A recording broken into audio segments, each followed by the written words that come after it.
Hey! Si je te demande ce que tu regardais comme dessin animé avant d'aller à l'école, tu vas sûrement me répondre des trucs comme Dragon Ball, Scooby-Doo, Les Zinzins de l'espace, La Cour de récré, Totally Spies, et probablement encore plein d'autres trucs.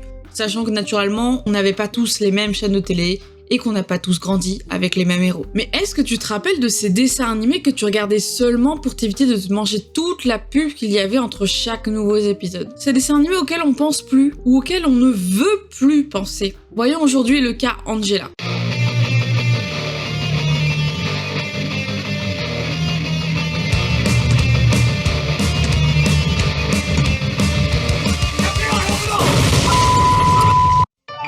Je m'appelle Angela, c'est mon nom. Bienvenue à mon émission. Je vous présenterai mes amis. Oh, bonne année, chérie. Ah oui, alors je sais bien, le dessin, l'art en général est subjectif. Mais là...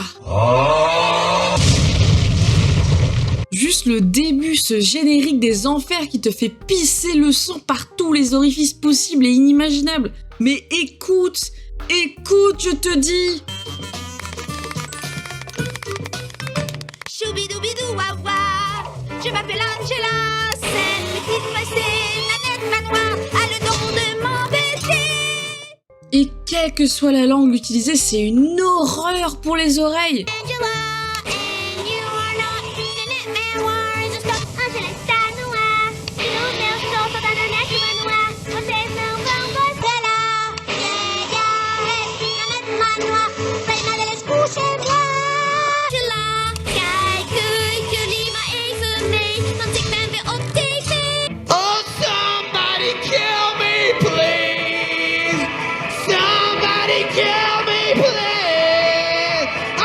Et mention spéciale à la version allemande qui cumule chansons inaudibles et langues difficiles. Rein zu meiner Show, meine Freunde kommen auch dazu. Oh, leider auch die Nini-Crew.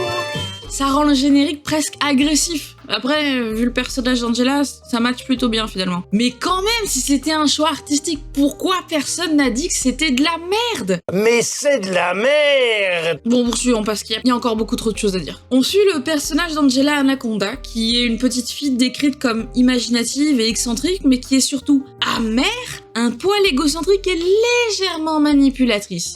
Gina Lash est ma meilleure amie. Et elle veut toujours ce que je veux. C'est un super exemple pour les petites filles en devenir. Angela est accompagnée de ses amis, Gina Lash, Denis Abati et Georgie Rainer, et ils vont s'imaginer, vivre des aventures de folie, ils vont essentiellement manger des pizzas et surtout jouer, ou s'imaginer jouer des tours à sa rivale de toujours, Nanette Manoir. Alors je serais vraiment curieuse de savoir comment ils ont eu l'idée de ce prénom tellement c'est rare. Et oui, il y a des stats sur les prénoms. Bien, en gros c'est ça le synopsis. Maintenant... parlons des designs des personnages. Je sais bien qu'il faut tenter des trucs, mais là, pourquoi les personnages sont gris avec des cheveux de couleur? On dirait qu'ils sont tous malades. Le découpage de photographies pour les coller sur des corps d'enfants, essentiellement, c'est tellement perturbant qu'on a deux teams autour de ce dessin animé. Ceux qui ont bien aimé et ceux qui en sont sortis traumatisés, et on les comprend. Il y a quand même des personnages avec des têtes flippantes. De plus, les têtes sont énormes, mais le reste du corps a un aspect de pantin qui rend les personnages encore plus flippants. Mais t'es mal à taille de la main. Le mouvement des personnages, parfois c'est fluide et parfois c'est...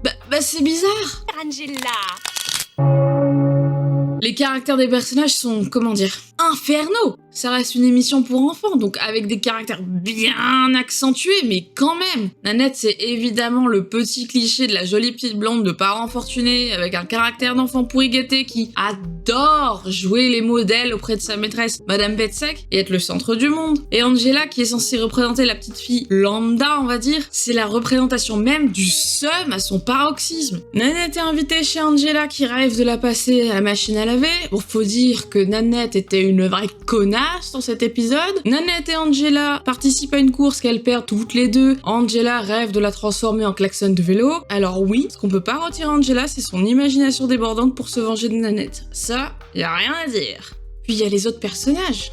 Et ça vole pas plus haut. On a évidemment l'enfant débile de première catégorie, et c'est pas moi qui le dis, la gamine addicte à la bouffe, le trouillard hypocondriaque, le binôme qui accompagne toujours la méchante de l'histoire parce que ça marche souvent comme ça dans les dessins animés, la maîtresse qui va pratiquement toujours dans le sens de Nanette, bref, un dessin animé classique des années 90. Chaque épisode commence avec cette intro bien stridente, des aventures reposent sur la compétition entre Angela et Nanette. Et c'est pas plus prenant que ça, on dirait même que les personnages eux-mêmes se font chier. You've got so much to learn about labor relations. Your situation isn't just about age discrimination, Angela. It's about the exploitation of the underclass. It's about fighting for what's right. Pourquoi elle parle comme si elle avait 40 ans? Elle est censée avoir 8 ans. Qui parle comme ça à 8 ans? Qu'est-ce qu'elle a pu vivre pour parler comme ça? Have a break. Have a Kit Kat. Au-delà de son esthétique qui peut plaire ou déplaire, ce qui fait également que le dessin animé divise, bah c'est son humour assez aléatoire quoi. Des fois, il y a rien de drôle, c'est juste chiant. Durant tout l'épisode, il y a rien. Puis parfois, ouais, il y avait des trucs qui marchaient. Écoutez ça. Impressionnant. Ne le faites pas. Et qui marchent même à tout âge. En fait, il y a des choses qui peuvent être plutôt drôles avec un regard adulte ou du moins un petit peu plus mature que 8 ans. Typiquement, le côté faussement français de Nanette. Pardon, faussement parisien parce qu'elle parle le parisien. Que tu le pourras. Je sais que c'est difficile. Oui, papa. En parisien, ça veut dire si tu m'achètes quelque chose. Oui, ça peut être assez marrant, mais je pense pas l'avoir capté les rares fois où je me trouvais devant ce dessin animé. Et puis, contrairement à ce que beaucoup pensent, Angela Anaconda, c'est un dessin animé qui a été très populaire, puisqu'il a été largement diffusé dans plusieurs pays. En plus, il a été primé. Il y a également eu un jeu vidéo Angela Anaconda, qui reste fidèle à l'humour du dessin animé. Oh, brother.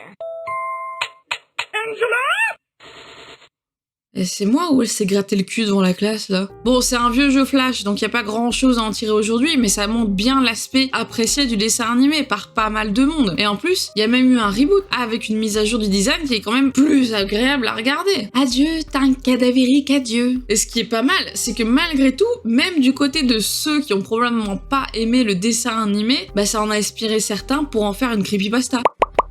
Par contre, une petite pensée pour ceux qui aimaient vraiment ce dessin animé, parce que Angela Anaconda, il fait partie de ces dessins animés où on avait des épisodes diffusés sans ordre précis, et du coup on n'a jamais su la fin. Malheureusement, elle est à l'image du dessin animé, assez bateau. Dans le dernier épisode, Angela et ses potes vont au supermarché, où est organisée une loterie avec comme gros lot une voiture miniature. La règle c'est simple, pour gagner il suffit d'être présent au moment du tirage. Les potes Angela, ça les soude, ils se barrent, elle gagne sans eux, sauf que ça va poser problème parce que jalousie tu connais, les enfants se mettent sur la gueule pour la voiture parce que ils avaient aussi des tickets gagnants, blablabla. Ça se clôture par on donne la bagnole à une œuvre de charité et fin. Ça s'arrête comme ça.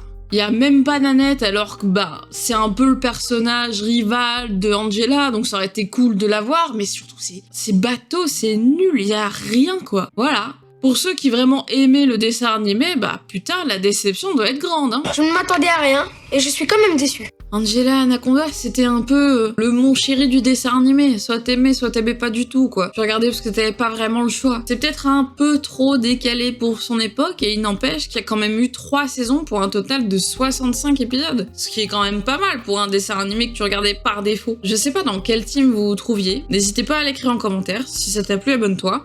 Moi, je vous laisse, j'ai un rendez-vous à prendre. See you!